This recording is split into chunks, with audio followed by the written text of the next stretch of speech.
नाम ही के प्रसाद से शिव जी अविनाशी हैं और अमंगल वेश वाले होने पर भी मंगल की राशि हैं। सुखदेव जी और सनकादि सिद्ध मुनि योगी गण नाम के ही प्रसाद से ब्रह्मानंद को भोगते हैं। नारद जी के नाम के प्रताप को जाना है। हरि सारे संसार को प्यारे हैं, हरि को हर प्यारे हैं, और आप श्री नारद जी हरि और हर दोनों को प्रिय हैं। नाम के जपने से प्रभु ने कृपा की, जिससे प्रहलाद भक्त शिरोमणि हो गए। ध्रुव जी ने गलानी से विमाता के वचनों से दुखी होकर सकाम भाव से हरि नाम को जपा और उसके प्रताप से अचल अनुपम स्थान ध्रुव लोक प्राप्त किया। हनुमान जी ने पवित्र नाम का स्मरण करके श्री राम जी को अपने वश में रख रखा है। नीच, अजामिल, गज और गणिका भी श्री हरि के नाम के प्रभाव से मुक्त हो गए। मैं नाम की बड़ाई कहाँ तक कहूँ, राम भी नाम के गुणों को नहीं गा सकते। कलयुग में राम का नाम कल्पतरु, मनचाहा पदार्थ देने वाला और कल्याण का निवास, मुक्ति का घर है। जिसको स्मरण करने से भांग सा निकृष्ट तुलसीदास तुलसी के समान पवित्र हो गया। केवल कलयुग की ही बात नहीं है, चार युगों में, तीनों कालों में और तीनों लोकों में नाम को जप कर जीव शोक रहित हुए हैं। वेद पुराण और संतों का मत यही है कि समस्त पुण्यों का फल श्री राम जी ने या राम नाम में प्रेम होना है। पहले सत्य युग में ध्यान से, दूसरे त्रेता युग में यज्ञ से और द्वापर में पूजने से भगवान प्रसन्न होते हैं, परंतु कलयुग में केवल पाप की ही जड़ और मलिन है। केवल पाप की जड़ और मलिन है। इसमें मनुष्यों का मन पाप रूपी समुद्र में मछली बना हुआ है, अर्थात पाप से कभी अलग होना ही नहीं चाहता। इससे ध्यान, यज्ञ और पूजन नहीं बन सकते। ऐसे कराल कलयुग के काल में तो नाम ही कल्प वृक्ष है, जो स्मरण करते ही संसार के सब जंजालों को नाश कर देने वाला है। कलयुग में यह राम नाम मनोवांछित फल देने वाला है, परलोक का परम हितैषी और इस लोक का माता पिता है, अर्थात परलोक में भगवान का परम धाम देता है और इस लोक में माता पिता के समान सब प्रकार से पालन और रक्षण करता है। कलयुग में न कर्म है, न भक्ति है और न ज्ञान ही है। राम नाम ही एक आधार है। कपट की खान कलयुग रूपी काल नेमी के मारने के लिए राम नाम की ही बुद्धिमान और समर्थ श्री हनुमान जी हैं। राम नाम श्री नरसिंह भगवान है। कलयुग हिरण्यकशिपु है और जप करने वाले जन प्रहलाद के समान है। यह राम नाम देवताओं के शत्रु कलयुग रूपी दैत्य को मारकर जप करने वालों की रक्षा करेगा। अच्छे भाव प्रेम से, बुरे भाव बैर से, क्रोध से या आलस्य से किसी तरह से भी नाम जपने से दसों दिशाओं में कल्याण होता है।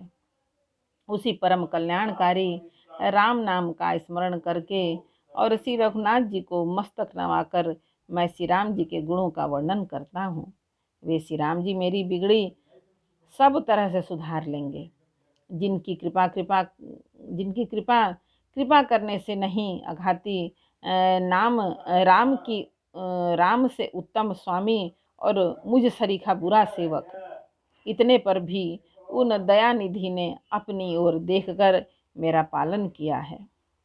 लोक और वेद में भी अच्छे स्वामी की यही रीति प्रसिद्ध है कि वह विनय सुनते ही प्रेम को पहचान लेता है।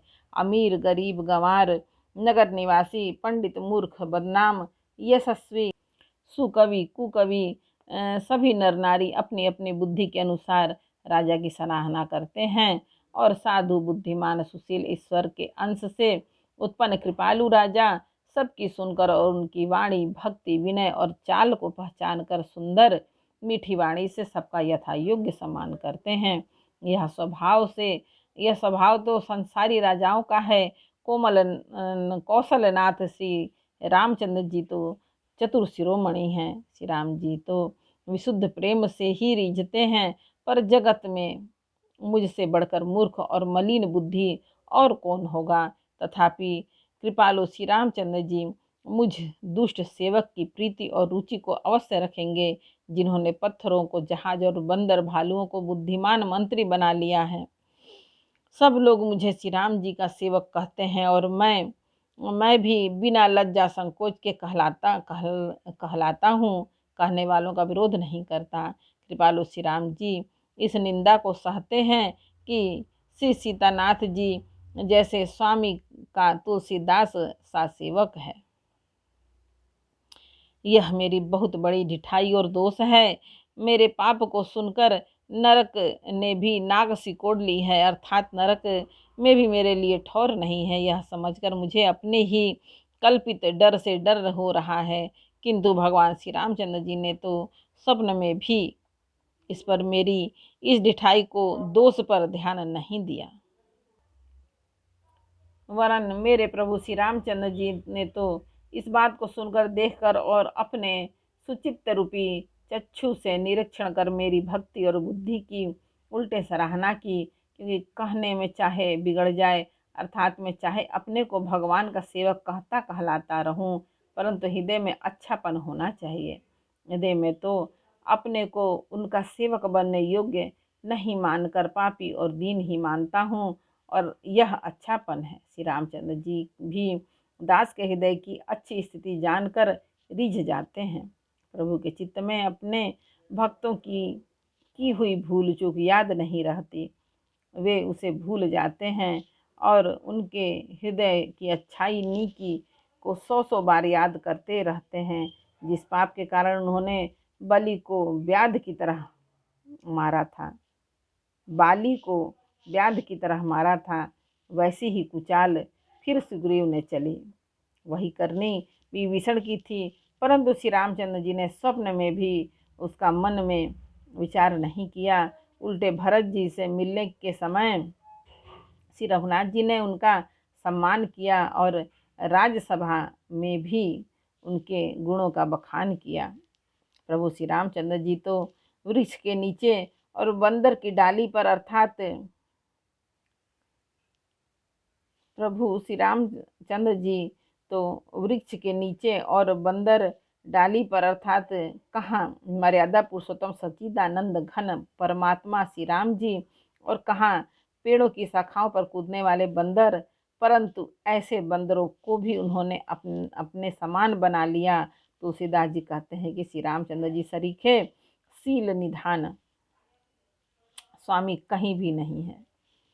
हे श्री राम जी, आपकी अच्छाई से सभी का भला है, अर्थात आपका कल्याणमय स्वभाव सभी का कल्याण करने वाला है। यदि यह बात सच है तो तुलसीदास का भी सदा कल्याण ही होगा। इस प्रकार अपने गुण दोषों को कहकर और सबको फिर सिर नवाकर मैं श्री रघुनाथ जी का निर्मल यश वर्णन करता हूँ, जिसके सुनने से कलयुग के पाप नष्ट हो जाते हैं। मुनि याज्ञवल्क्य जी ने जो सुहावनी कथा श्रेष्ठ मुनि भारद्वाज जी को सुनाई थी, उसी संवाद को मैं बखान कर कहूँगा। सब सज्जन सुख का अनुभव करते हुए उसे सुने। शिव जी ने पहले इस सुहावने चरित्र को रचा, फिर कृपा करके पार्वती जी को सुनाया। वही चरित्र शिव जी ने कागभुसुंडी को राम भक्त और अधिकारी पहचान कर दिया। उन कागभुसुंडी ने फिर याज्ञवल्क्य जी ने